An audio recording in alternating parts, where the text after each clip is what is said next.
I didn't really know if I wanted to have this conversation, but I feel like we have to. This ties right into some of Swedenborg's most controversial material. There's an angle, which is what's the spiritual side of the existence of aliens? What are they like? What do they think like? What if there was a spiritual experience where somebody went and met aliens and talked to them at length and know all about how they think and feel and what their religion is and how they relate to us? And do we meet with them in the afterlife? That's what we're talking about today.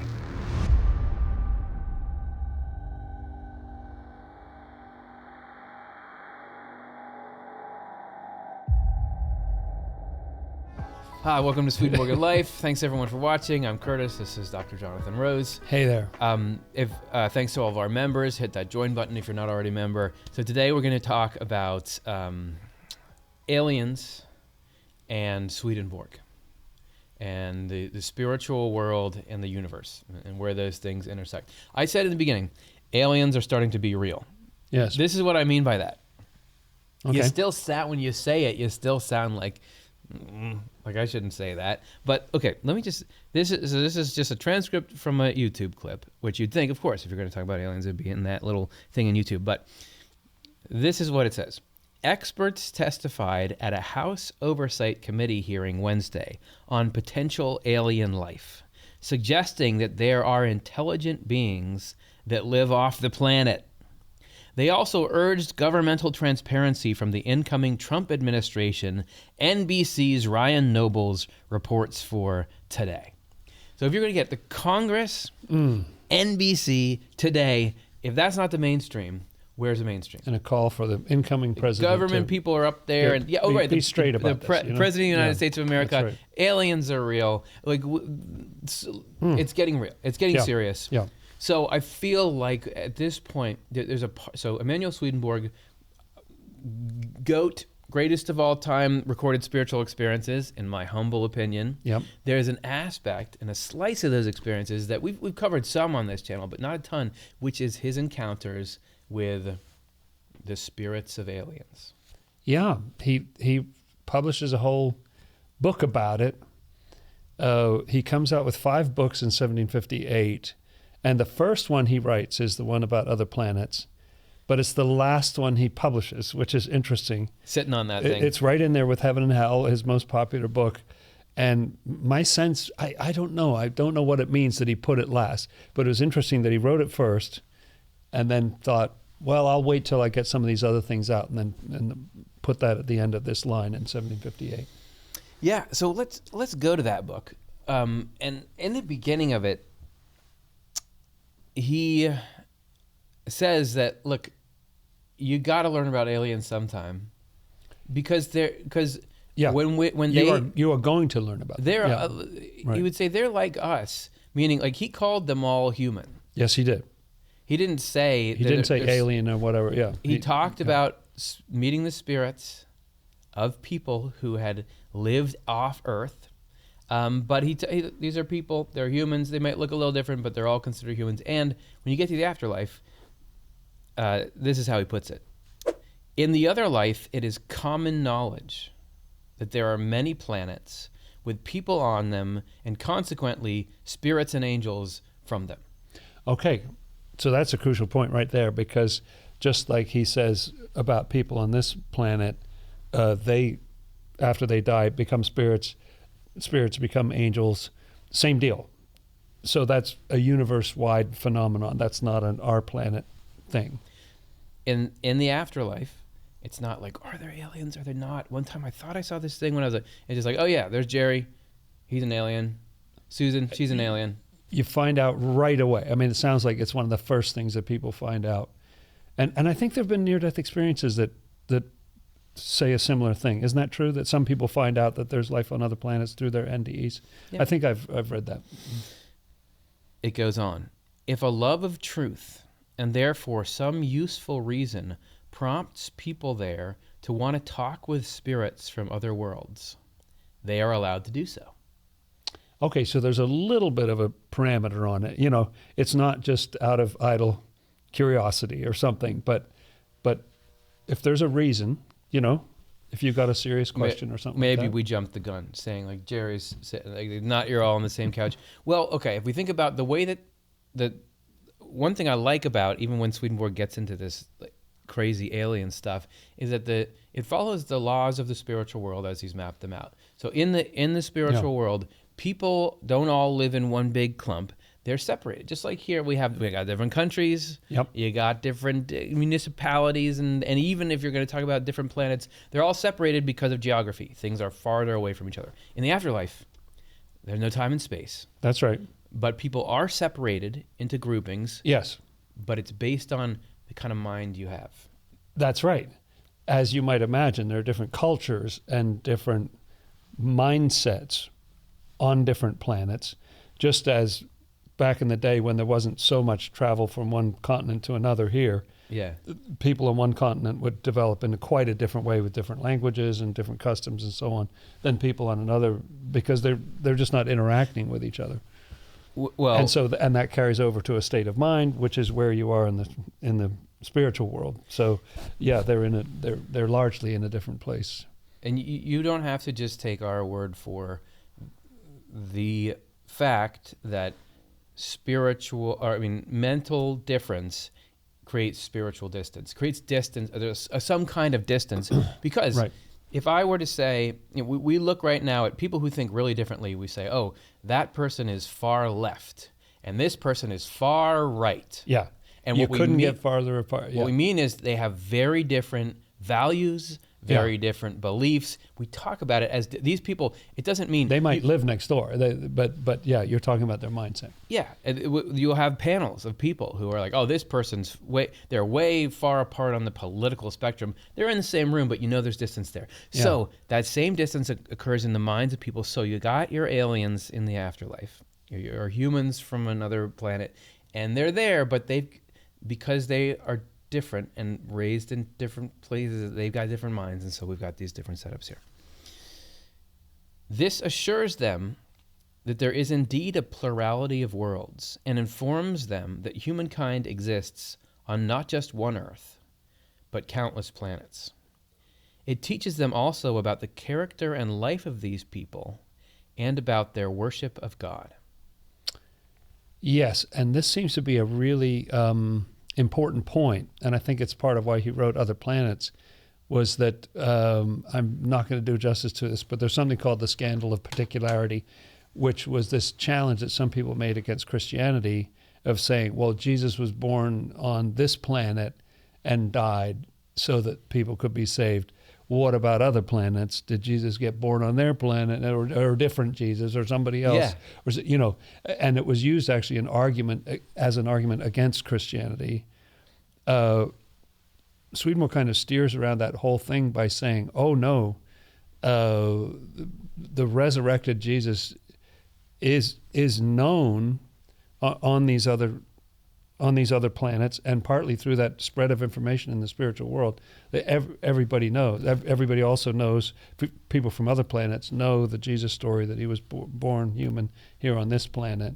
And so that's a big part of why he wrote what he wrote, that the universe is much bigger than you think, but there's still one God. That doesn't undermine what I'm saying, the kind of thing. Is that why they were mad at Galileo? I forget, So, because I know he was about whether the sun was sun is around at the Earth. center, and I all. don't know. Yeah, because they felt that it contradicted the Bible. Okay. It says the sun rises and sets, and so was he challenging scriptural truth? And I'm just saying. I'll ask the Indigo Girls about it. yeah, good. So you have these different planets. If there's life on them, then does it change? Yeah, does it throw off this whole thing? Congress has a hearing. Is there aliens and stuff? How long, though, into all these investigations do you get until did they worship God?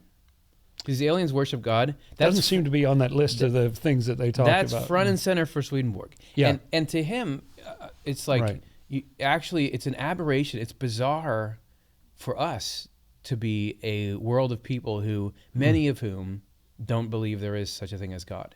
That's kind of more an Earth thing.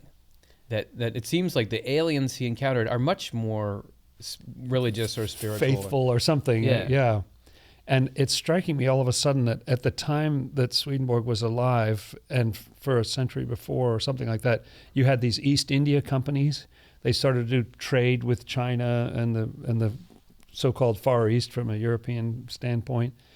And a big question was, do they believe in God? And he had a number of travelogues in his library, and where they'd get into what do they wear, what do they eat, and what's their worship like.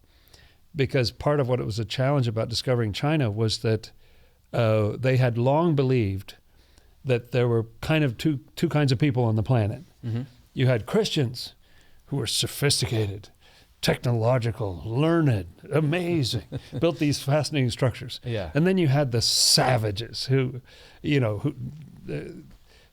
were just completely unimpressive. They had no technology, no written language, because they weren't Christian. Then they go to China. China's got fireworks. They've got printing. It's very sophisticated, out ahead of Europe in several different respects. Yeah. And they don't believe in the Christian God. And that was kind of shattering for a lot of people. So I never thought about it until now, but Swedenborg's talking about going to other planets, same sort of questions. What's their view of God, and what's their situation? And really, when you get down into, and we're going to, coming up, we're going to read some of his specific encounters with these spirits, but always in his book, Other Planets, the main details he cares about is what is their belief about God, how do they worship God, what's their morality, what does their spiritual life consist of? Yes, and also, we might as well sound strange while we're at it, but let's go. But what part in the human form do they play? Kind of in the whole human being, from mind to body, all these different people actually play a role. Well, we're about to get to that. Okay, that's good. That's coming right. As long as we're going weird, why not go all the way? Actually, the idea that there's aliens is the least weird thing you're about to hear here. Yeah, that's right. But let's quick lay the groundwork. Actually, that was Other Planets 2 we just read. If you go back to Other Planets 1, this is Swedenborg telling people, here's why I came into this interesting position of getting to go talk to these spirits of extraterrestrials. Because I have had a longing to know whether there are other worlds, what they are like, and what their inhabitants are like, the Lord has granted me opportunities to talk and interact with spirits and angels from other planets. With some of them, I spent all day, with others a full week, and with still others months on end. I learned from them about the planets they came from and are close to now, meaning now that they're in spirit. Oh, so as though which he does say, they still sort of hover around the planet that they came from. Yeah, he's never... Those are their peeps. Swedenborg never says that he was able to go see an actual planet in the physical world or talk to people who are alive. It was always he's talking to people in the afterlife. That's right. And then they're attached to people on that planet, and they'll tell him how things were, but it's more of an exit interview at that point. Yes.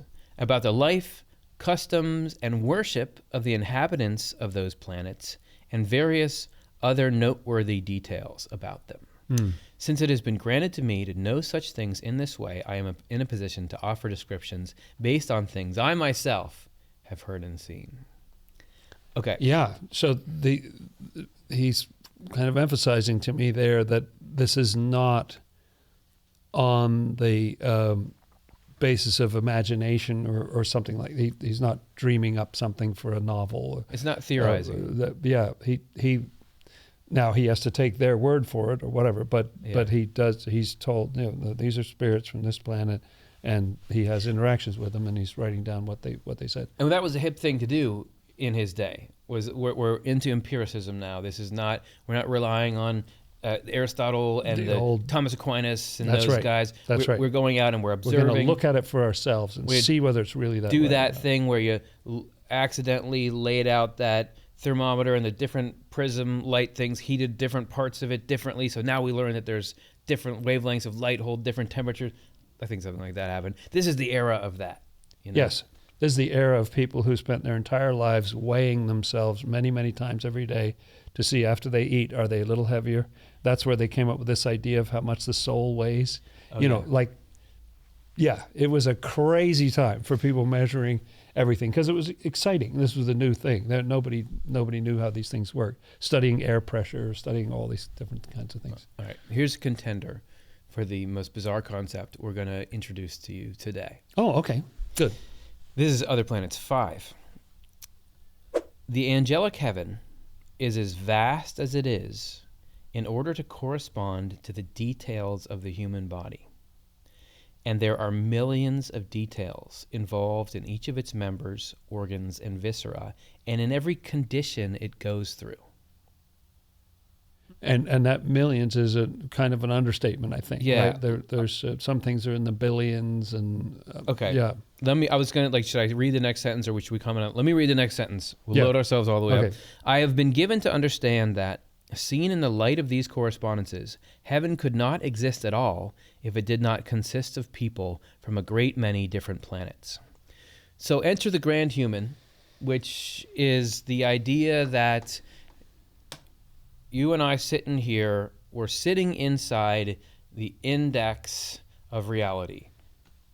If you want to look at the totality of the schematic of heaven, it's the human body. You're wearing it. It's such an astonishing idea, but a great idea. Because that's the form of God.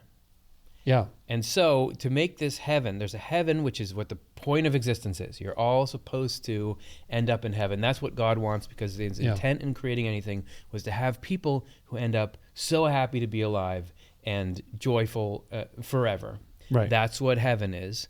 And the order of that, or the form that organizes that, is the human body. So you're going to have correspondence, which means just like you've got collarbone in the human body, it does what it does. I don't really know what it does. It makes it so you can anchor the muscles for your neck so your head can move. It does something for your shoulders. Whatever that role is, there's people who do that same thing for the human race. Like they anchor whatever the head means, whatever the shoulders mean for the whole human race together.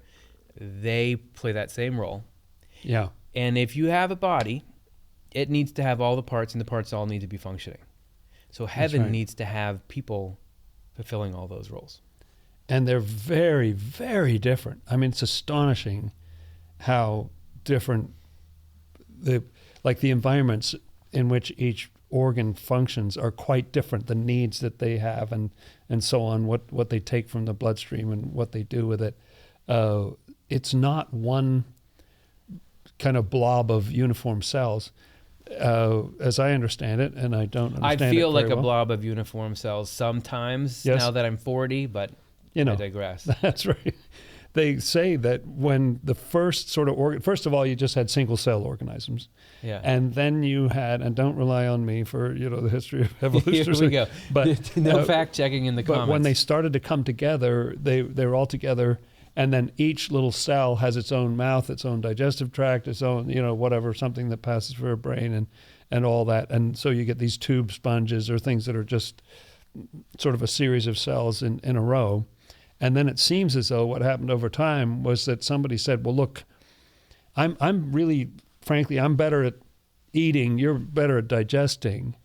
How about you play this role, I'll play this role, and it gets more and more complex as you go up the scale. You get to the human level where you have this whole brain that doesn't even have senses, right? Mm-mm. It doesn't even have senses. It's entirely reliant on other organs to supply it with information about what's going on in the world around it. If you just got a brain for Christmas, you need all these add-ons for it to be able to do anything. I know, it doesn't do anything. Yeah, that's right. So that's what it is to be a person. And we all know that. We're all walking around living that every day. We're all wearing it. But if you think of heaven, you might just think of, the heaven is just like, I don't know, it's just like a place. Heaven is just as complex. Yeah. And it needs to have all its parts highly working. organized. And what he's saying is that I talked about the collarbone, the collarbone. The collarbone consists of almost infinite things. There is so many little bone marrow things going on there, and all you wouldn't believe it. Outside of it's one way, and the inside's another way, and then it's got probably membranes or things around it. And you zoom into any one of the cells in the bone marrow, that's got its little mitochondria and its little there's a whole Golgi world apparatus. of organelles and stuff in So, there. and that all those things are doing something there. And so you need in order to do that on the grand scale, you need a person who's there doing that. And if you only had 8 people, yeah, you know, one person's having to, I feel worn out because I'm having to be the kidneys, the liver, yes, and the spleen, right, because we don't have enough people. And we don't have enough people on the entire earth, even though millions and millions of people are dying and going to the spiritual world all the time. It's not nearly enough. So Swedenborg is saying, you got all these planets out there with other parts of the human race on it. They're all coming into heaven as well, and they're forming different parts. And all together, we're making this grand heaven, this grand human being. Yeah. That's the point of existence. Yeah, and as separate as the organs are, Swedenborg talks about how a lot of them have a membrane around them, or they're separate in some way. In fact, bad things can happen if that's punctured. You know what I mean? Because you get something from here, something from the stomach gets into the spleen or whatever. Like very bad things can happen in your system. Well, that's like the fact that these different worlds are supplying different areas of the spiritual world. You know, different planets are, okay, so this is over. It's somewhat separate. It's all connected, but it is its own little world. And the one exception to that Swedenborg says is that at the highest level, because there are vertical layers of heaven too, and at the highest level, they're all together. All the planets are together. But at any lower level, I think there's such differences that they feel like I can't deal with those. I can't deal with those spirits. The way they think is so different than the way I think. It just gives me a headache. Or I just can't work closely and effectively with them. Yeah. It's just you look at different kinds of people that are here, which like you get a bunch of engineers and then a bunch of customer service kind of Right. or salespeople. Yeah. Right, they're very different. So I can't deal with salespeople. They need to be. They make promises, and then we're supposed to fulfill them here in the back room. Yeah, segregated into like you got a team, you got a salespeople part of it, and they have their own culture and their own office, and then you got the engineers, and they need good communication. Yes, but they're not going to be the same thing together. Yeah, and if the engineers were out on sales calls all day, they'd never get anything done, and there has to be some separation, and yet they communicate with each other. Yeah. So then back it up from that and say one group you have is Earth people. And Earth people, there's a lot of variety here, but we all are kind of earthy. Like you got that Earth thing about you. There's certain, we don't know what it is, and except for through things like Swedenborg, because we don't have anything to compare it to.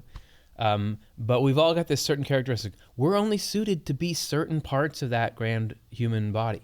Yeah, that's right. So if there wasn't more kinds of people from other places, that we would be in trouble. You couldn't build it with just us. And it strikes me right now that I wonder if a part of the desired effect of the book, or maybe a byproduct of it, is because if you're like Africa versus Europe, and Europe versus the New World, or versus the Asian countries and so on, we can all come together. Like if there's these similarities, the book depicts everybody on Earth. There's certain things you can say about Earth, Earth people. There are typical attributes, and that's even though there's tremendous variety here, and I suspect even more variety than there is on other planets. I don't know. We're an interesting group.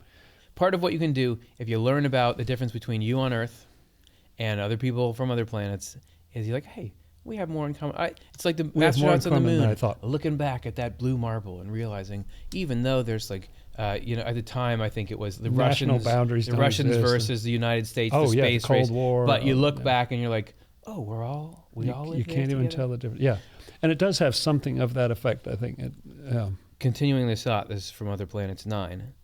One of the secrets not yet known in this world is that heaven in its entirety is like one individual, which is therefore called the universal human, and that everything in us, both our inner and outer levels, that would be sort of like the mind and the body, corresponds to something in that universal human, or heaven.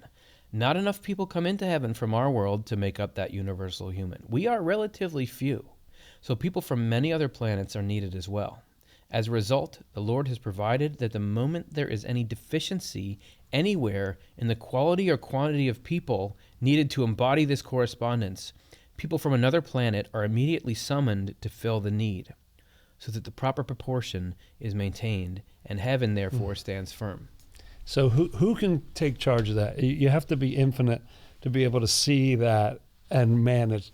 Nobody on Earth is thinking, we're a little short in this characteristic right now. Yeah. We should fill this from another planet. And That's amazing. amazing. You don't think heaven has any need? There's never like a crisis, like a personnel crisis. We're short on. Yeah. But this, it sounds like, oh no, there's something very important, and it makes sense when you understand, where does your consciousness come from?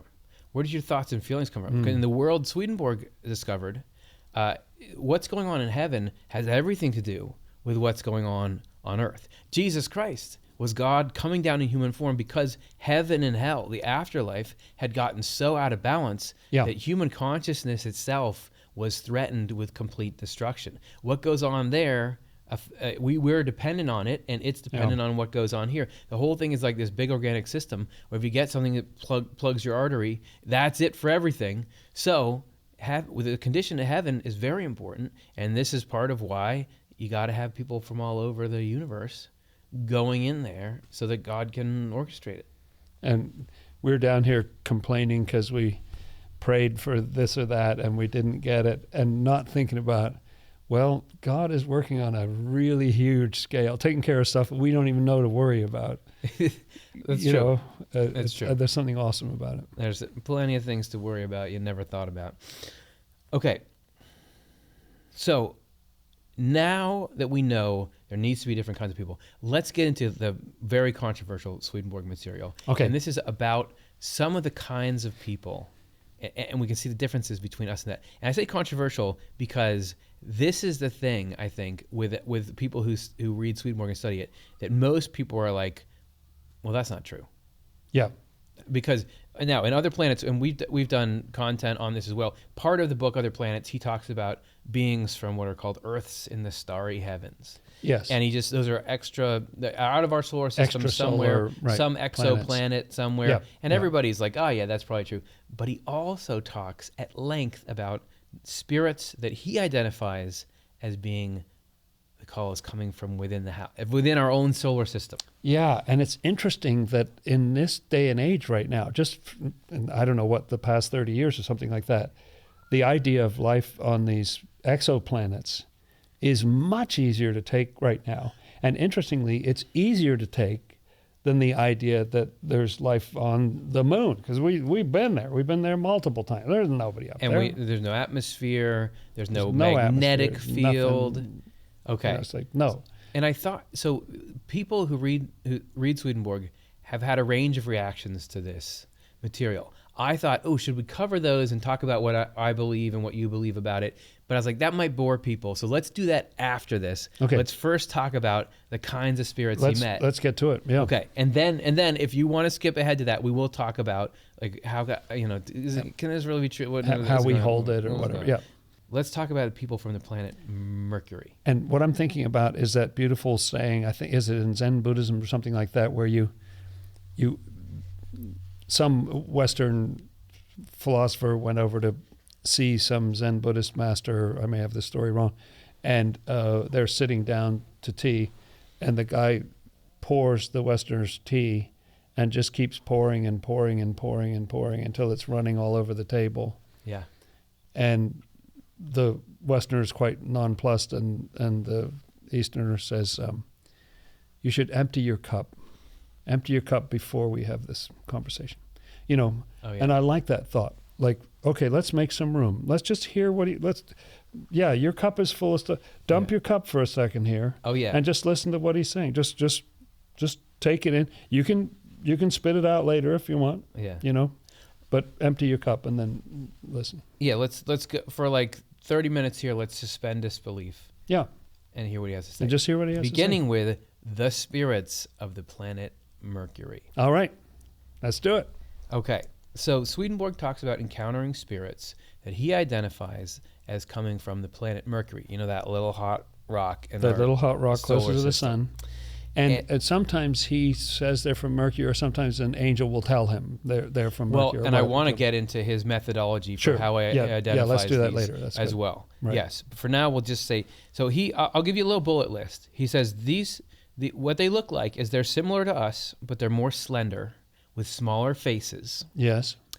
He says the men wore dark blue garments Okay. that were close-fitting with no folds or protrusions on them. The women... So like no pockets or whatever, just like a simple robe. The women wore linen cloths arranged on their heads. So you got male and female, and you got different fashion. Yep. This is him I don't hear a lot about fashion, like when people picture the grays or different kind of UFO. I never hear about clothing. Yeah, for some we don't, reason. because we don't know, like, are the dorky aliens visiting us, or are these, like, the suave A-list aliens? Right. And when you get into UFOs, people talk about different kinds, the sort of Aryan-looking ones that are taller, and then the grays that are shorter, or whatever. And the lizard, the giant lizard, and so on. Yeah. I've had people I've written in the comments that they think I'm a lizard alien. Oh, really? Yeah. That's nice. I'm not. If I was, news to me. But I just think you can't have a reptile that functions like a person. The way that the difference between cold-blooded anatomy. Anyway, don't let me get into it. Yeah. Other Planets 11. As soon as they reached me, this is the spirits of the planet Mercury, they searched my memory to see what I knew. As they were going through various things in my memory, including the cities and places I had been to, so they're rifling through the contents of his memory somehow, I noticed that they had no interest in knowing about the churches or palaces or houses or streets I had seen. He's talking about the physical buildings there, I think, right? Yeah. But only what I knew had happened in those locations, as well as what form of government existed there. And what the character and customs of the citizens were, and things like that. They said they found pleasure only in looking at what is real, and none in looking at material, physical, or earthly things. Now, I can imagine some people feeling like the least real thing is the government, you know. We just made it up. You know, like that's just a total human construct. So they're really interested in the government. They don't care at all about architecture. You know, and by the way, this is partly what's hard to reconstruct what it would be like to be a reader of Swedenborg back in the day, because now we have computers, we have phones. You can go through a hard drive, you can look at all the images, or you can rifle through that stuff. Yes. So it's not a very foreign idea to us. But back then, what are you talking about? Going through somebody's memory, looking at their mental images, looking at they were so like how. No science fiction about that. It's a down. You know, to me, this is part of what gets me about these things is that when I empty my cup and I just listen to what he's saying, I have to admit I'm like entranced. You know, I'm kind of amazed. Like, wow. You know, Who would think that that's the first characteristic of these? We made alien contact. What do? They go through your memory, and they don't care about the surroundings. They want to know. They what's don't your even say it's activities. real. So Swedenborg's toured all over Europe. He's seen different buildings, and he's interested in mining, and so they're just going through his stuff. It's like Marie Kondo or so. I'm not saying the name right, but you know, doesn't spark joy. Doesn't spark joy. He goes on. They are also interested in the information they have about heaven, which is abundant. So they're interested in what do people on Earth think about heaven. I was told that many of the people on that planet talk with spirits and learn from them about spiritual realities and about different states of life after death. So you're saying that the people on Mercury have the veil is thinner for them, like they're communicating with people in the afterlife in a way that some of us, a few of us do, but most of us don't. And not widely sort practiced. of more like Swedenborg says, Earth was, I don't know, a few way thousand years back. ago. That's right. That's right. Way back. This too has led them to disregard bodily and earthly matters. So they know for sure that there's there's an afterlife. So they don't care as much about the physical world because they know like this is a temporary stop. Oh, great. gonna So be you out of here lived soon. next to a building that looked like this for a few years, and then you died and you Yeah. went to another world. So what? Yeah, Once not that important. people really know about life after death and believe in it, heavenly things are of great interest to them, because these last forever and bring happiness. But they care nothing for worldly things, except as far as the necessities of life require them.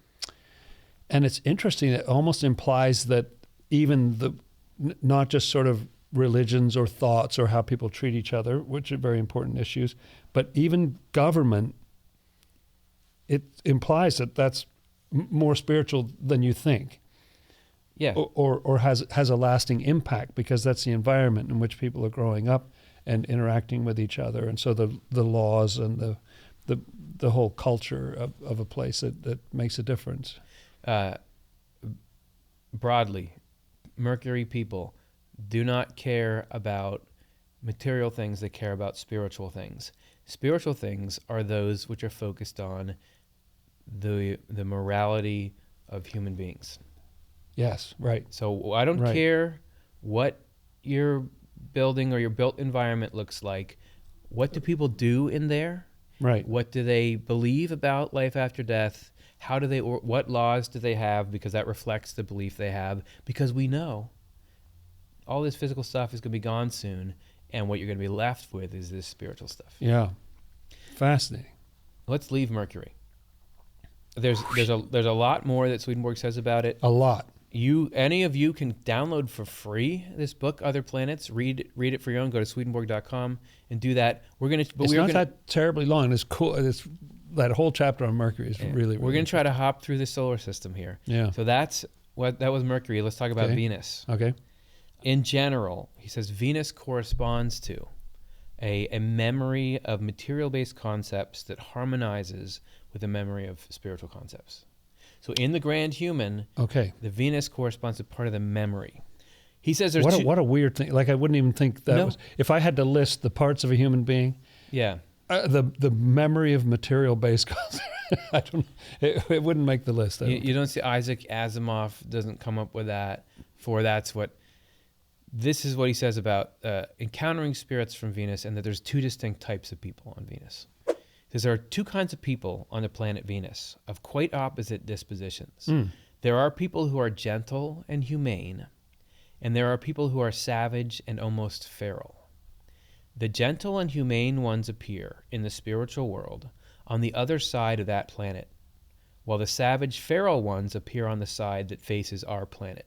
Remember, we're not talking about the people actually living on that planet. We're talking about the spirits of people.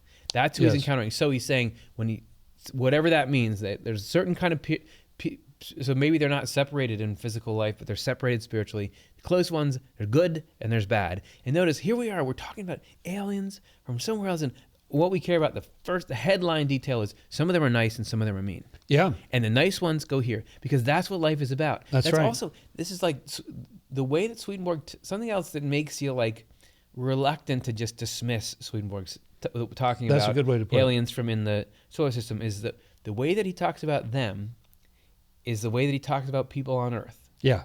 Which is, who cares about all this superficiality? Are you good or not? The values are the same. Yeah. Like we talk right. we talk about people in accord to how much heaven is inside them or how much hell is inside them. So is the headline remains the same with these aliens. It is important to know, though, that these locations depend on their states of life, since the state of life determines all apparent space and distance in that world. That world he's being talking about the spiritual world. Yeah. Yeah. He says that the gentle ones acknowledge the Lord, meaning Jesus, the human God, as their only God, and had sometimes seen him on their planet. There you go. Once he rose, the whole point was he could be everywhere. The savage ones, the bad ones, he says, they take delight. This is just a summary we got but they take delight in pillage and eating plundered food. Yes. They're big, which we all know is a supremely delightful thing. I don't know if I've ever pillaged food. Giant in size, no interest in heaven or eternal life. They focused on their own land and herds of animals. Swedenborg saw some of these bad ones in the afterlife being purged or like vastated, and finally being able to enter heaven. And they're actually full of gratitude once they'd been sort of reformed or changed. Honestly, it's one of the most beautiful descriptions that I've read when he talks about how these almost feral people whose chief delight is to eat like animals they've stolen from somebody else. Like that's what they live for. And they're just they're taking care of their own, and they're violent and nasty. And to see them turn into angelic beings, it's amazing. It's a beautiful. And so it's not just, oh, well, you're feral. You know, what can you do? No, there's a process. If there's any willingness there, you can get there. You can get to heaven from feral. If there's a chance for the feral spirits from Venus, there's a chance for you and I. There's a chance, yeah. We're worse, but we could make it. Okay, moving on. Here's everything we know about alien life on the planet Mars, based on the spirits of the people who have lived there. I bet I know what it's going to say, because Mars has for a long time been associated with war. It's warlike, so these are, I'm ready. Okay, so hit me. Emanuel Swedenborg, famed scientist and anatomist and inventor and mining engineer, has this spiritual experiences, travels in the spirit to go meet the spirits of people who have lived, he says, on the planet Mars. What they look like when he first meets them, he says they have a two-toned face. So tan on the upper part, black on the lower part. Sort of sounds like facial hair or something. Yeah. Here's him describing an encounter. He says, the spirits from Mars are among the best of all spirits from the planets in our solar system. Most of them are of a heavenly nature, not very different from the people who constituted the earliest church on our planet. When I was shown images of their qualities, they were represented by a face in heaven and a body in the world of spirits, and in the case of the ones who were angels, by a face turned to the Lord and a body in heaven. So even the sort of pre-heavenly ones have a head that's in heaven and a body in the world of spirits, which is already a very high state.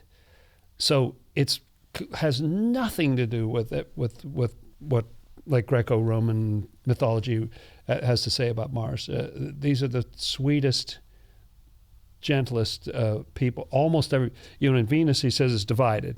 There's a divided culture. Some people are gentle, some people are harsh and wild. But here, almost all of them are heavenly and just beautiful people. And this and gives the best in the, whatever that means, but like the best, they carry it with pride. Best in the solar system. This probably somebody who's not familiar with Swedenborg heard those sentences and was like, let me rewind that back. I don't understand a thing that just came out of your mouth. Yeah. And this shows a little bit of the nature of the experiences Swedenborg gathered this information through. And what he says is the nature of spiritual communication. There's imagery that how does he learn the character of these spirits from the planet Mars?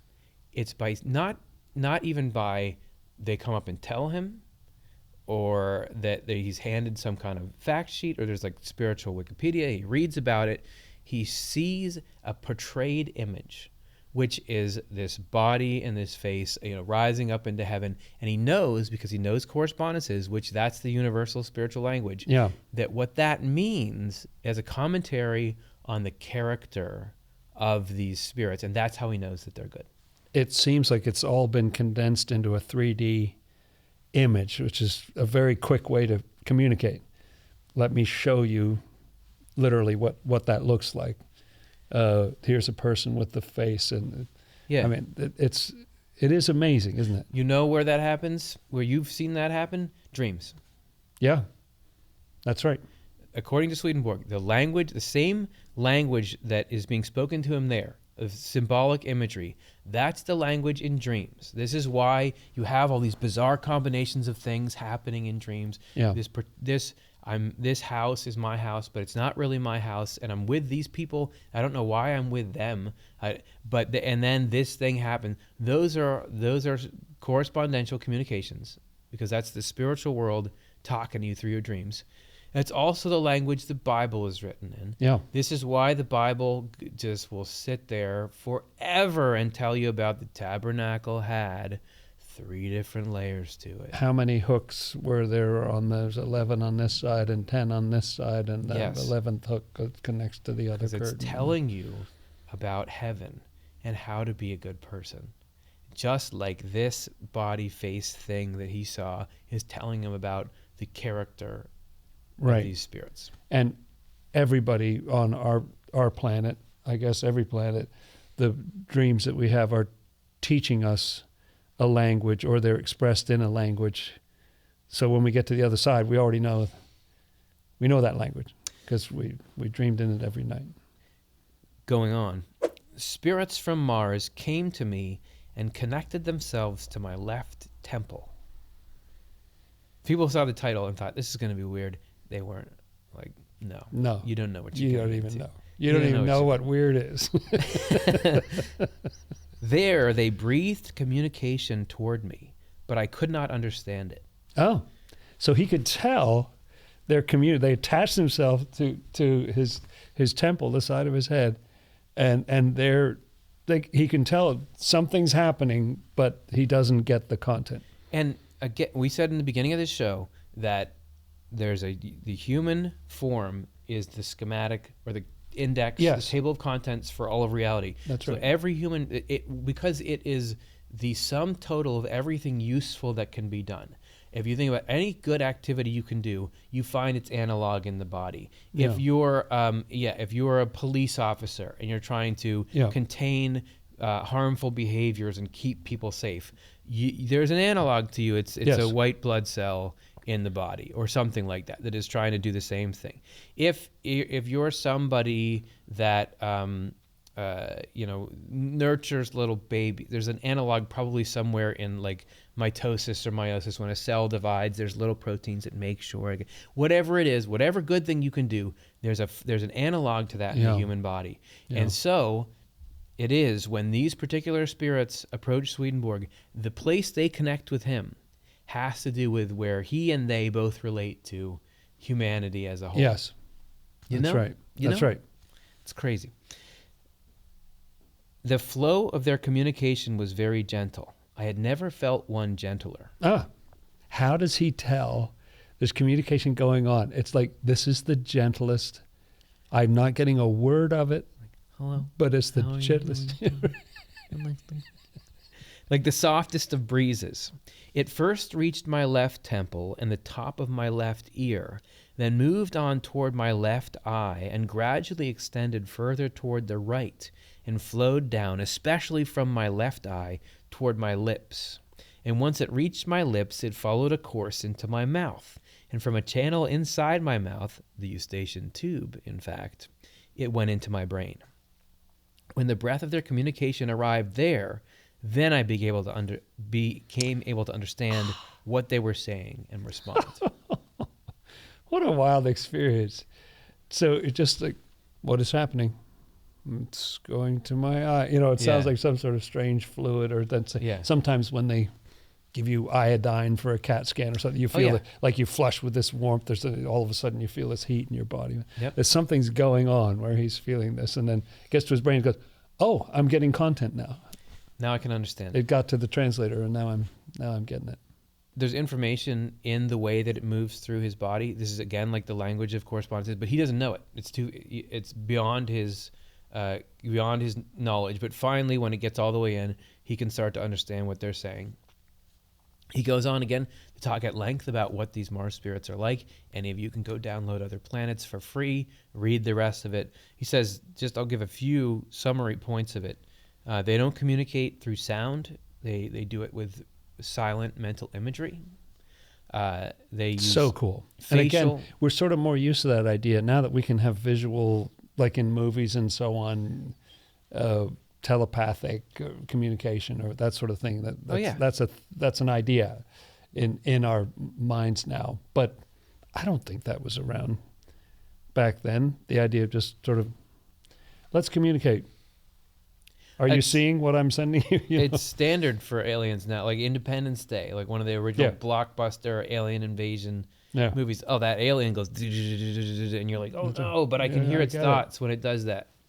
Yeah, and I think part of that is because there's something in our spirits that has a sense that works. It can work that way. Yeah. So Mars spirits would never think one thing and say another. Like there's no hypocrisy with them. They don't even know what hypocrisy and deceit are. There's a naivete to them. They have open communication with heaven. They don't have governments, but they live in communities with similar dispositions, and so on and so on. And so when the Swedenborg says elsewhere about the Mercury spirits, that they love to rove all over the whole universe and find out who's out there. Yeah. So when they get to Mars, they're like, no government. Fascinating. Okay. Download. Yeah. Mars is more gentle and more like a little just like, I love you. And kind of aboriginal in the sense, sort of a golden age lifestyle. Yeah, he says they enjoy communicating with each other about what's going on in their communities and especially about what's going on in heaven. This is the second planet that we've gotten to, or maybe the third. It's communicating with heaven. Where they're pretty aware of the existence of an afterlife and what's going on with heaven. Like Swedenborg wouldn't have stood out at all on these other planets. No, that's right. Right. It's like people used to be in this world. Yeah. Hey, if you like this content, did you know that you could be getting more of it? Every episode, after we're done filming, the guest and I hang out for a candid discussion about everything we didn't talk about in the video. All you got to do to access it is click that join button, become a member, support the channel, and you get some of the coolest insights that have kind of bubbled up throughout the episode that we didn't have a spot for as a thank you. So click the join button, become a member, and see what you've been missing. Moving on, we got to talk about the spirits from Jupiter. Jupiter, okay. So Jupiter corresponds in our grand human being to creative thought and imagery. It's surprising how a number of these are on the mental side, isn't it? It's interesting. An entire planet for one mental function. Earth people are relatively superficial. That's right. We would make up stuff more like the skin, the bones, and things like that. Right. But these spirits are all... No offense, but... in the mind. None taken. So Jupiter spirits, you ready? What they looked like, they had glowing, beautiful faces that were larger and rounder than ours. And since they know that the spirit is expressed through the face, an outward form of the mind, they frequently wash their faces and protect them from the heat of the sun. Wow. So they care about the face. And I have to say, I think this was way before there was any kind of thought about, suntan lotion or... Oh, yeah. Right. No, there was. There's sunburned, and then there's not. Right. Swedenborg says they wouldn't walk upright, but they would help themselves along with their hands. He says almost like swimmers, which I don't know exactly what he's talking about there. Okay. But they keep their faces up, and they sit cross-legged with a straight back. There's a little bit, but here's him describing the details of his encounter with these Jupiter spirits. They told me that in the region of the planet where they had lived their earthly lives, there were a great many people, as many as the land could feed. They said that the land was fertile and abundant in every way. In their world, people desired no more than they needed for the necessities of life, and they saw no use in having more than that. That was why so great a population could be sustained there.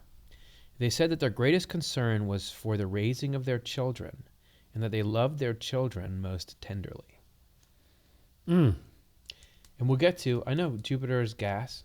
There can't be people doing that on there. We'll get to that after this. But for now, you have another group of aliens that we're talking about what do they care about and what do they love? Family values. Don't seem to be as obsessed with power and money. So there's not this, I'm going to conquer you. So people can kind of live in peace and abundance. Yeah. Like, why would you have more? Why would you want more than you need? It's baffling to them that you'd even have that mindset. And there's even sort of a spiritual basis for their skincare regime, in the sense that, well, the face represents your spirit. This is how your spirit is present in this world. This is how other people connect with your spirit. And so taking care of this makes sense. He goes on, they went on to tell me that the inhabitants were divided into peoples, extended families, and individual households, and that all of the inhabitants lived separately like this, among their own. This meant that they spent most of their time with their relatives. Further, no one longed for anyone else's possessions. It never crossed anyone's mind to covet something that belonged to someone else, let alone lay claim to it by some scheme, still less to break in and steal it. They regarded this as a crime against human nature, as something horrendous. When I tried to tell them that in our world there are wars and robberies and murders, they turned away and did not want to hear it. Angels have told me that the earliest people on our planet lived like that.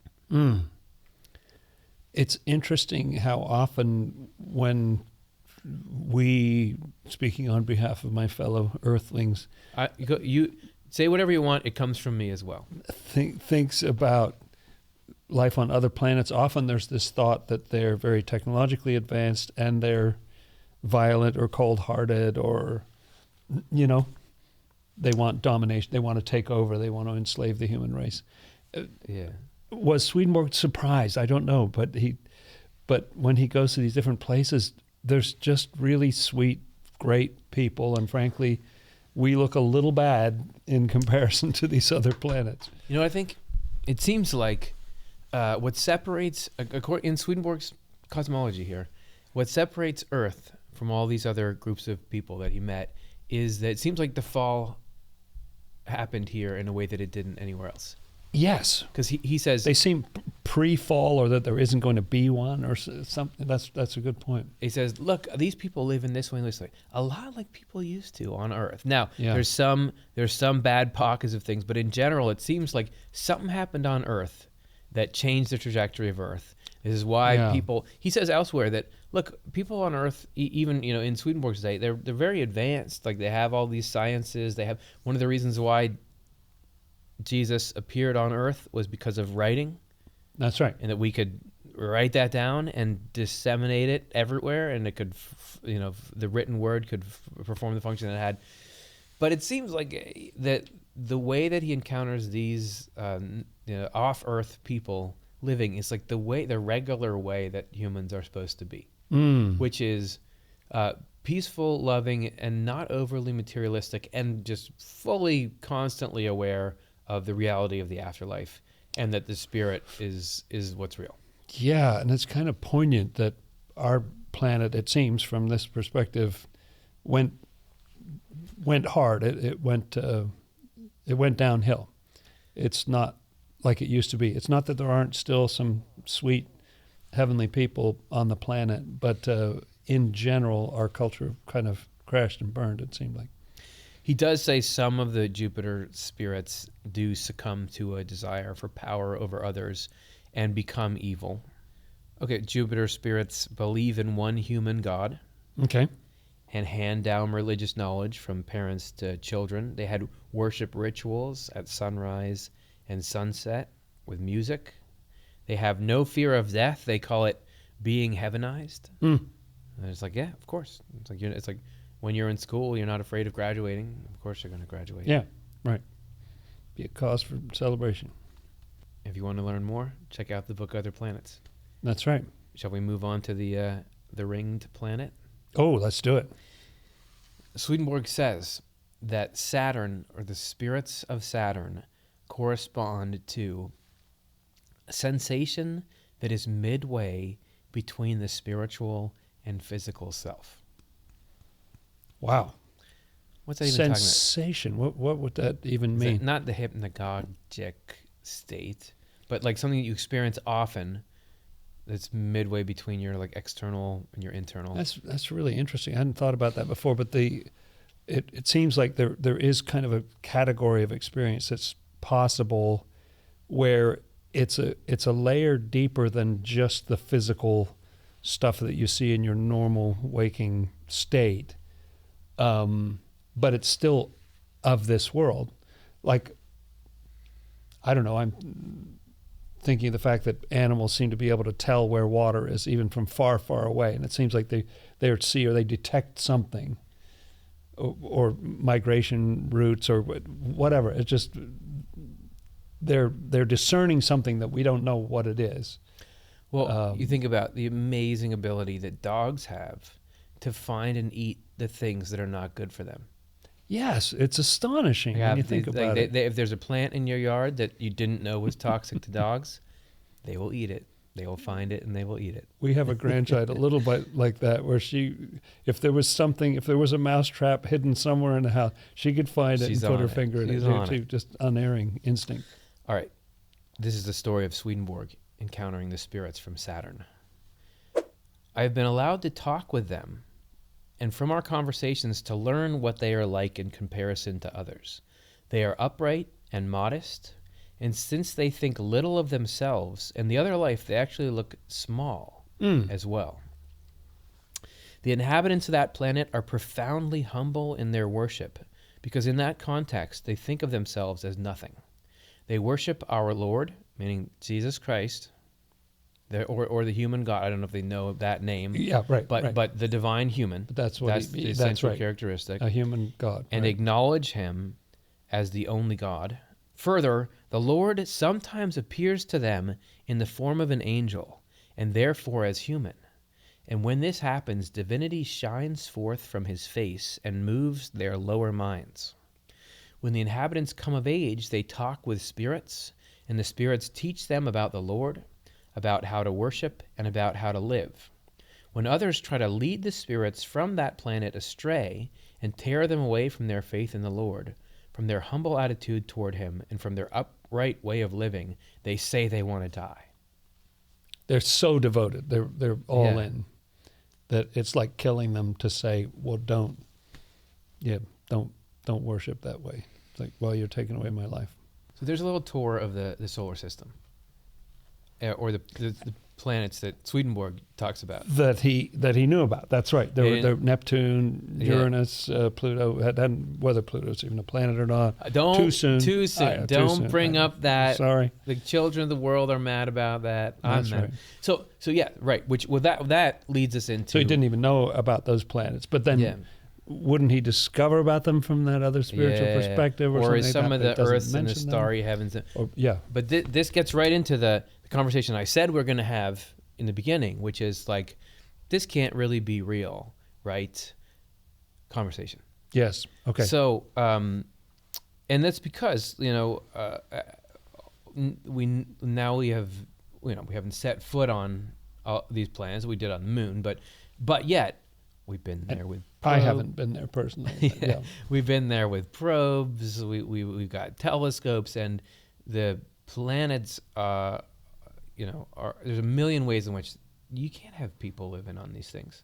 Yeah. Like even Mercury, it's like there's no atmosphere, no magnetosphere, I don't think, on Mercury. And the temperature swings are absolutely insane. Wild. Like I was reading this article about how could humans ever like go and colonize it, and they said you could maybe right on the edge of the day-night boundary in craters there. There might be you could set up some little, but you're not going to have. He talks about in some of these flocks, and the land is fertile. There's not soil going on there. He talks about agriculture on Jupiter, which as Jupiter you say is a gas giant. It's just you can't step. Now again, I haven't been there. I haven't seen it myself. But that's what they say, is that the outer ones are all gas giants, right? Yeah. So people, especially recently, who read Swedenborg and like Swedenborg, are like, wait, what's going on with this? Right. And so there's a list of ways people have encountered this, or ways that they've responded to this. So let me give you some. Okay, good. One is that Swedenborg was misinformed or misunderstood which planets the spirits had come from. Meaning, he really did have these experiences that we're talking about. And he really did talk to spirits. Yeah, and had this, but he said, "Oh, these are from Jupiter," when they weren't actually. They're from somewhere, but they're not from that. Yeah, so there may have been some sort of translation. They said they're from Global Doom or something, and he thought probably it said Jupiter. And we'll get to that in a second. His understanding Yeah, because there's a little mapped bit it. when you can read a little bit about his methodology of how Yes. he identified these. Yeah. There's maybe There's a little room in there. Some people think, okay, maybe they like he's talking to maybe a long time ago these planets were habitable. I mean, people say Mars 1 billion years ago was a very Earth-like, and since people live forever, Had water, whatever. yeah. So maybe there's that, but then you still got the Jupiter problem, that kind of thing. And you do have that problem of, like, he's definitely implying that there's still life going on Yes. those planets, and it just looks like the Dust Bowl. Yeah, right. So then, and also he's solely describing something in the world of spirits. He's trying to connect these instances of extraterrestrial life with the physical universe that he knew. So all of the rest of his spiritual experiences, you know how he's talking about how the Mars spirits go through these different parts of the human body, and he seems to know a lot of that's knowledge he already had. He already knew. He didn't gain like a bunch of knowledge about the human body from his spiritual experiences. It infilled what he had. It was knowledge he already had. That's right. And he talks about the fact that it had to work that way. Yeah. Like they were not allowed to teach him something absolutely new that never went through his own head. Yes. Or that he didn't get from reading scripture or something like that. And he didn't have any knowledge of these planets. Nobody did in the physical world. He hadn't gone walking around on them or something like that. Yeah. And he was an astronomer. He's very interested in that, and he's studied with Edmund Halley, who was for whom the comet, Halley's comet, was named. I love that comet. He studied with Flamsteed, and and he was kind of a big deal in the astronomical. He was in that world, like a B level player in the astronomy world. So he knew a lot about those physical bodies, had looked through telescopes and so on, but still. Nobody knew at that time, I don't think, whether there was atmospheres on these other things or, they didn't have anything like the technology we have now, let alone sending up something out there to go look at it, the Voyager and the Hubble and all that other stuff. And then there's like there's also the non-Swedenborgian explanation that like he was lying, he just made this stuff up, or it just was nonsense, or I guess like he had or this, that he had visions, but it was completely hallucination. It was like a fabricated, brain fart that did that. That's right. What do you think? What's going on? So Swedenborg, to set the scene, man. Swedenborg makes all these far out claims. Sure, we're seeing some of the most far out here, but just all throughout all of his books, there's so much about his experiences right from the get-go, in heaven like, and hell. There is a life after death. Yeah. They're ex people. I talk to them. Yeah. You're way in already. And it's like point. that I can't. I don't know. I can't go and see that. I can't go verify it. Yet here I am on the internet, just constantly going to bat for Swedenborg, and I'm like, dude, isn't this stuff so great? It's because there's just like so much value in what he wrote, that his insights into how to be a good person, the nature of the human mind, it just like keeps paying off for me. Like, oh, this works, this makes sense, this has this impact in my life. But then like you come in and counter this part and you're like, man, like that can't be true. So I'm wondering, what do you think about, I'll give you my opinion after, but like what okay, that's fair. Like depending on if you crash and burn here, but like what do you think is going on with this? Yeah, I mean, I've wrestled with this for a long time, and it's hard to even put into words how I hold it. But one thing is that something about it feels emotionally true. I find I care less over time about whether the label was exactly right. Was it that exactly Jupiter? Or was that some extrasolar planet or something like that? Yeah. I'm not as concerned about that. The two main things that the book seems to be doing is saying, his book on other planets is the Lord is one God everywhere, the same God everywhere. Yeah. And he uses all these other planets, because part of what we didn't read in there is all these interactions between these other sweethearts and Earth people who are generally pretty awful. Yeah. And it's what a way to hold up a mirror to our entire planetary culture, to say, here's how you look to other people. Earth seems to have these aggressive evangelist types who are going through the universe and telling everybody what they should believe, and they're obnoxious, and other people don't like them, want to avoid them, and so on. And so it's interesting to me that people who, might belong to a religion that's aggressive like that, they read this book and they say, well, I think what he said about spirits on the moon is absurd. So it didn't bother you that came after you kind of looking bad in a number of pages. That wasn't a concern to you. You just, so he uses it as a mirror. I think that's interesting. And just the fact of variety and the different types and some of his descriptions, when he gets to the extra solar, because he's got a bunch of those at the end of the book, that sort of transition where he crosses outside the solar system. It's amazing. Yeah. The descriptions are amazing. So I don't know what to do with it, but I really don't think, first of all, I don't think Swedenborg just thought, I'm going to write this and that should get a laugh. I don't think he was making it up. Yeah. I think he took tremendous risk. I think at his time there was more of an openness to the idea of life on other planets, because I think people saw these things, they just think there's probably life up there. I don't know. Right. But it was a debate that was going on at the time. But what would he gain?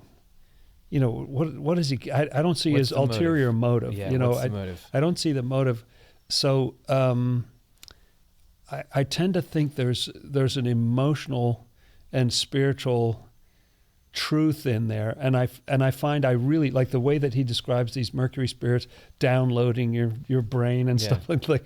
To me, it's just it's amazing. Yeah. And it tells me something about human nature and what's in common and what's dissimilar, and so I enjoy the material. I find it fascinating, and I do kind of suspend the disbelief of, are they literally wearing leaves, or do they have kind of cow-like animals on their planet? Yeah. I don't know. They're discovering so many habitable planets now. It's quite possible they're just in Alpha Centauri or so, not that far away. Right. I don't know what to make of the solar system part of it, because everything that we can see, I just have to rely on what the scientists say and the images they send back. But basically what I'm hearing from them is like, no, there's nothing there. Yeah. When I read through it, when we were just reading through it now, I find, I have like a little cringe about like, oh yeah, on Jupiter we have the land is fertile. And I'm like, I don't think so, not on Jupiter. But then as soon as he talks about like, oh, these what was it? The Mercury spirits, they account the physical things as nothing, and just the spiritual things are important. Right away, I'm like, oh yeah, that's a good reminder for what matters in life. And right away, that goes with all the major thrust of Eastern and Western religion, and so like I've found myself directed on that. What I would think was going on here, and I got a number here of that describes his process of identifying the spirit.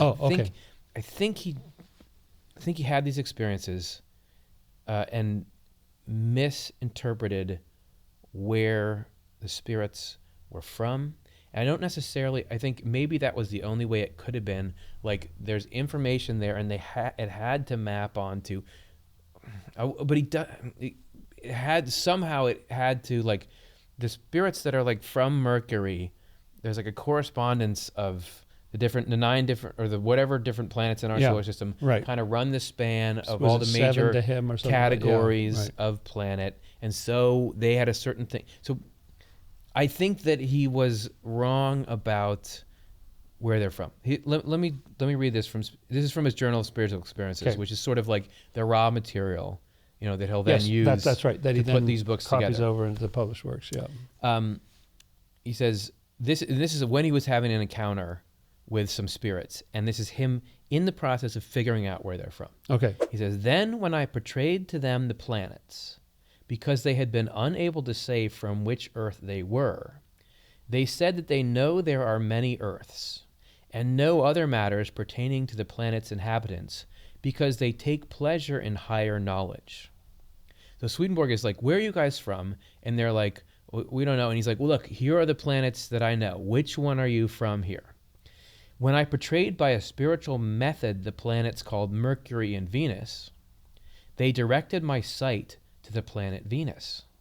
but I could sense that they were trying to conceal the fact that they were from the planet closest to the sun, where the likes of them are, who so enjoy higher knowledge. Because again, there's a correspondence of being closer to the sun, Yes. like closer to the Lord. Right, which is always more important in Swedenborg's world than the physical.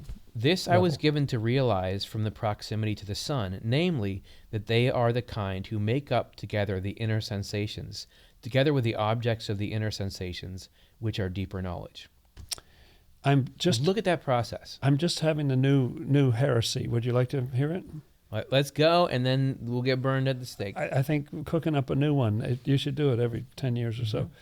What I'm wondering is, there's lots of problems with this theory, but he's thinking solar system. What if it's just galaxy? Like if he's just one order off. Yeah. You know what I mean? If it's the entire Milky Way, you've got a lot to choose from. And when he crosses outside of it, he's actually leaving this galaxy for other galaxies. Most people in his time didn't even believe in multiple galaxies. They believed there was one, which was the Milky Way. I don't know. He does talk about inhabitable planets out there in the universe, but it gives you a lot wider field to choose from, that there are going to be planets that are close to sun, planets that are not. And when you say that, because I've also seen in what he says that he'll say, like in terms of the idea that every planet is inhabited, he says it stands to reason. He doesn't say, I know it or I witness it. It stands to reason that you wouldn't have something as big as a planet without, what's the point? It's for some sort of human race. That's the whole point of heaven. So that's what all those things are there for. And to me, it seems more like the way that you'll have, a whole bunch of little baby turtles are born, and then a few of them make it to the ocean and get to adult age. I know it's heartbreaking, but the order of, Swedenborg talks about the fact that if all the fish reproduced, the whole ocean would be full of fish in 30 or 40 years or something, if nothing ever ate them. To me, it's not out of keeping with other things in nature to have many planets, some of which are right now really in the habitable zone. Right.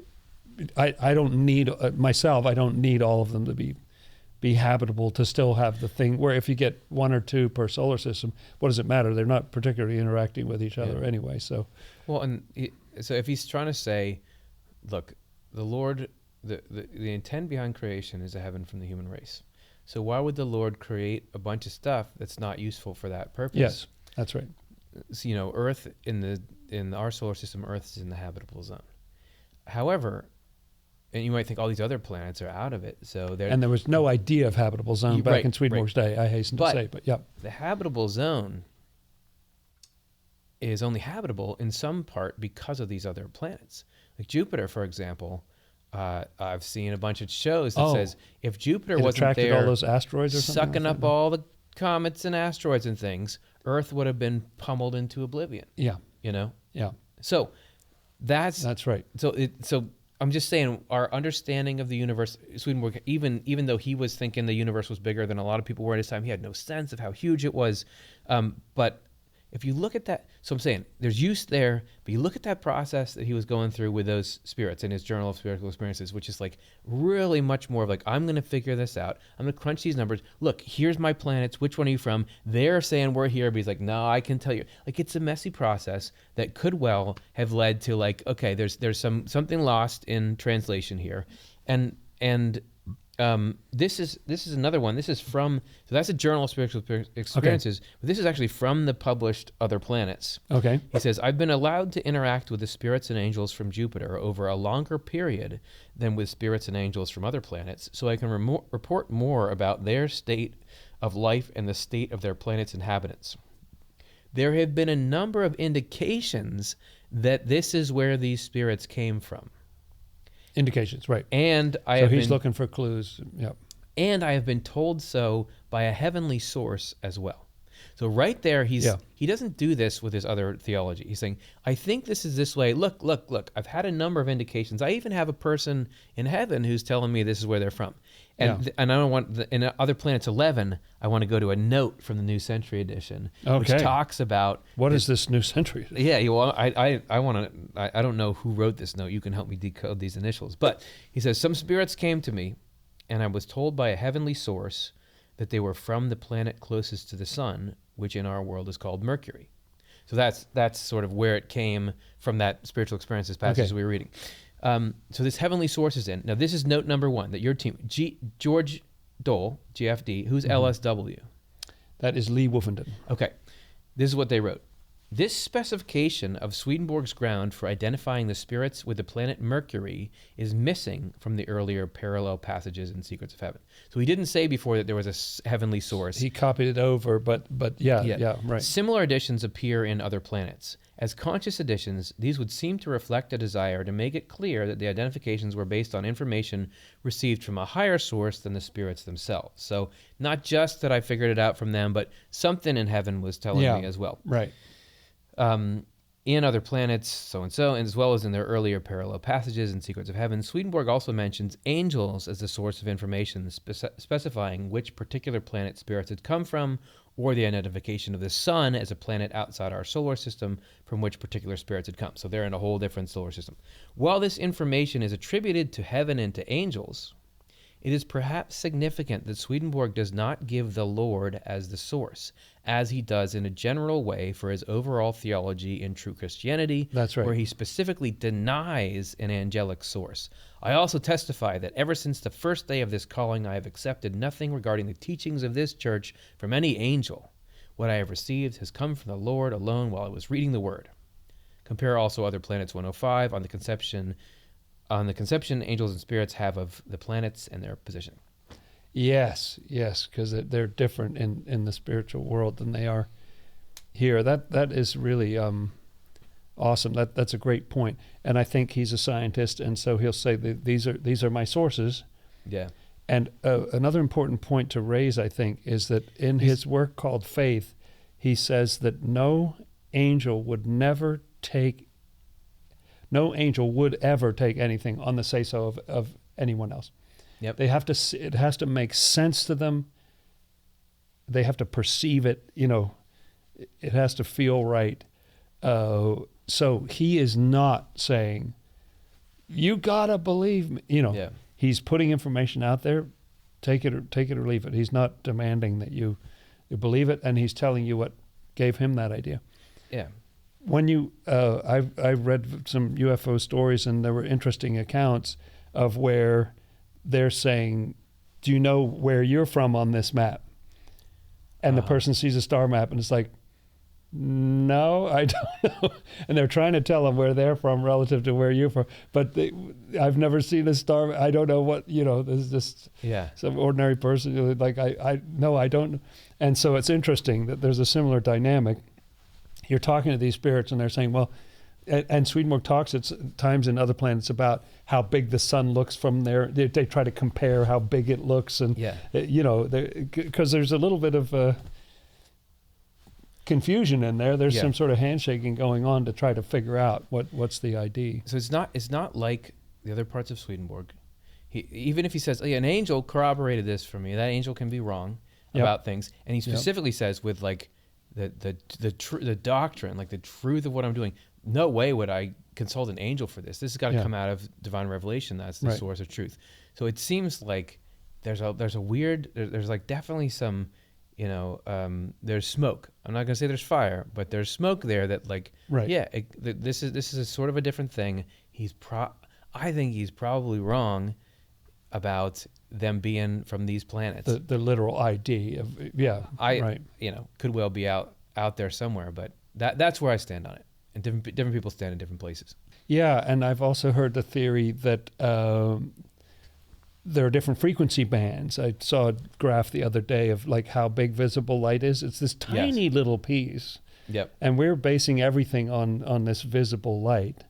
But something could be on vibration, something on the level of microns or something much vaster that we're not picking up, Who knows? Because there are radio waves and various things going right through this room now. I Yeah. can't see them. I don't perceive them and everything. I remember when but I there could fir- be a whole world here that I'm not picking up. When I first went on YouTube and was, talking about Swedenborg, this is 400 years ago. Yes, in right. 2011. Yeah. And I was yeah. nervous about the aliens part because I was like, man, people Right. are going to think it's like, what was he so crazy for? And like right away, as soon as like it came up, one of the first comments was like, oh yeah, there's aliens. They're just in different dimensions in these planets in the solar system. So there's some truth out there. It could be that there's alien life in a way we don't understand. Could be that Swedenborg misidentifies this or something. It doesn't really bug me that much. I guess I'm saying what you're saying. Yeah. That yeah. I think there's still the unit, like the proof is in the pudding for me with Swedenborg. The utility of the concepts. Does Yeah. it lead you to being? Does the morality shine? Does this like, oh yeah, this is a good blueprint for how to be a good human being? Does it improve your life? Is it internally consistent? These things are there. Aliens, yeah, it's fun and interesting. I don't know exactly what's going on there, but like something is going on. Like there'll be some answer that'll be like, oh yeah, that's it. To me, one of my favorite things in there is that idea that I alluded to before, that they're all separate at lower levels of the heavens. Everything's all separated out. They're incompatible. But at the highest heaven, they all get along and they love each other and they don't see a problem with being that different. And that to me is inspiring. I feel inspired about that because even us little earthlings cannot get along with each other. It's like, you're too different from me. I can't talk to you about anything.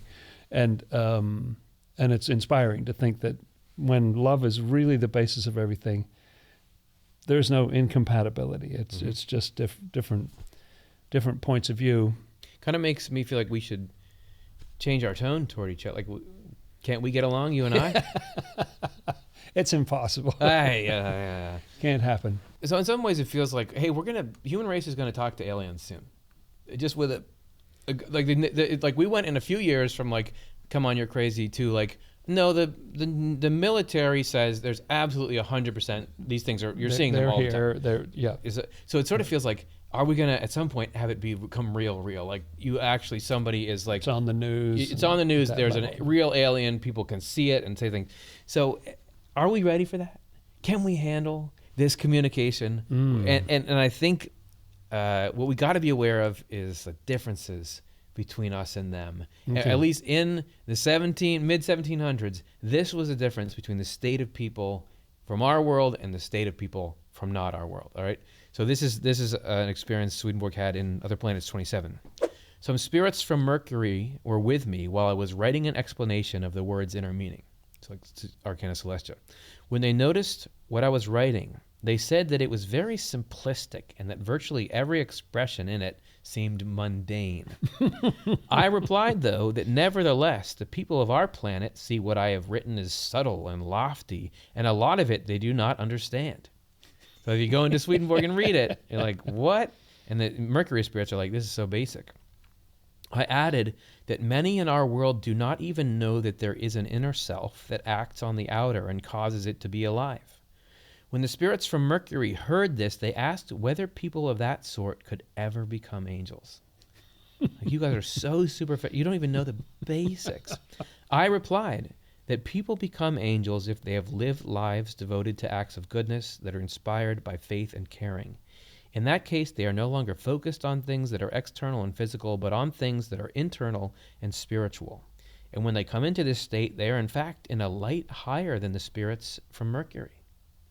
In order that the spirits from Mercury would know that this was true, they were allowed to talk with an angel in heaven from our planet, one who had been like that while living on Earth.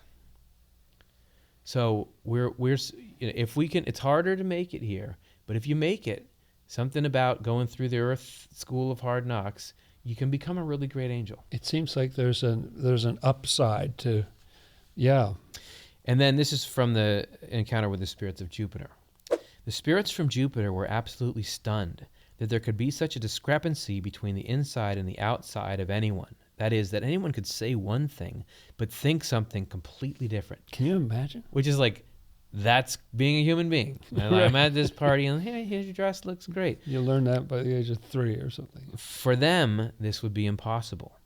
They were astonished then to hear that many people from our planet actually become angels and are totally different from these people at heart. They had presumed that all the people on our planet were alike, that we're all kind of Yes, there you go. mean hypocrites. It was explained to them that many were not like the ones they had met. To the spirits from Jupiter had just met spirits from our planet, Yeah. had a bad experience with them. Right. There are people who think with good intent and not with evil intent like those others, and the ones with good intent become angels. And then finally, from Other Planets 122, in the universal human, the inhabitants and spirits of our planet relate to the external physical senses, and these senses are the outermost limit in which the deeper planes of life find completion, on which they come to rest as their shared foundation. So not the skin, but the senses, the outer The seeing, senses. the hearing. Seeing, smelling, hearing, So tasting, what- touch. Even though these aliens are more internal, more spiritual than we are, they need us and we need them. Yeah. Like there's this great human heaven that God is trying to build. And we do, like we just said in the beginning, you have this brain without the eyes and the ears and things. Yeah. The brain can't do what it needs to do. If these aliens are like parts of the brain and the mind and the memory, we're like the eyes and the ears. So we work together. We need each other. The main thing that's going to allow cohesion is, are you good? Do you love what's good? Are you honest? Are you fair? Yes. Those are the universal qualities that transcend solar systems and planets and everything. This is going to sound weird, but I had a dream the other night, and the upshot of the dream was that hell is a reluctance to share. That's what the dream said. It's so interesting. But it just comes to mind because if you're the eyesight, but you're not willing to give information to the imagination level or the memory of this or that,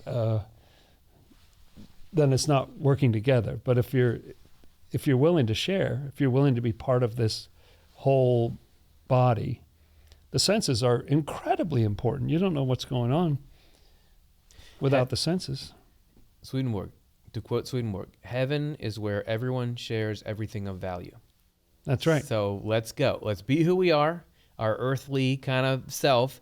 Be as good a version of that as we can be. That's and right. share what we have, and then you're part of the universal human. You're part of heaven, Yeah. and that's a heaven that's as diverse as you can imagine. But it works, and God is the one that's like architecting the whole thing. Okay, we did it. We talked through the solar system aliens of Swedenborg. We'll see how the next few years play out. Are we going to meet aliens or not? In the meantime, plenty you can do with that for your own spiritual life. Thanks for hanging out. You bet. And my closing thought is that it's kind of fun that Swedenborg says that we'll all find out after we die. Yep. And whether we have the wrong impression of what Swedenborg says or whatever our other impressions have been about life on other planets, we'll find out soon enough, Yeah, that's low stakes. The high stakes is like be a good person, share things of value, shun selfishness. Low stakes right. is like who lives where, and That's right. it'll come out in the wash. That's right. Thanks everyone for watching. Click the join button if you want to become a member. Get some bonus insider content. We're about to go film some of that right now. Hope you have a great day. Keep on keeping on.